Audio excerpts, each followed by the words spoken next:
Hello guys! Ayan, Sabado ngayon. Ituro ko sa inyo guys kung paano pagkasyahin ang 200 sa isang araw na meron na kayong tanghalian at hapunan na ulam. Ito pala guys, bumili pala ako kanina ng 100 manok. Tapos crispy fry, 20, cabbage, 10, carrots, 15, sayote, 20. At saka mantika, 30, cornstarch, 5. Yan, ang una kong ginawa guys. Nagprito muna ako ng manok.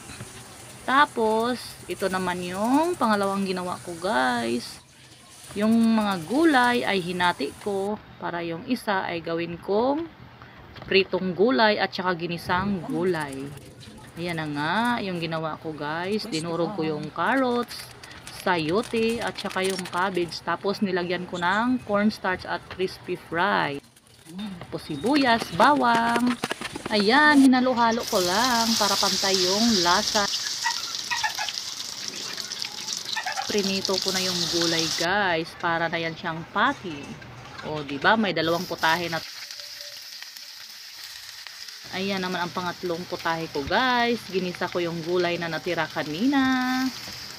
Yan, tapos nilagyan ko lang yan ng seasoning at saka konting toyo.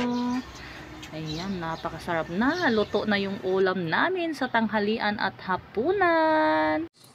Parang kumain na rin kami sa fast food guys sa halagang 200. Tignan nyo naman, napakasarap. Ayan, discarding nanay para magkasya yung 200 sa isang araw. Kaya ano pang inaantay nyo? Magluto na rin kayong ganito. Maraming salamat sa nanonood.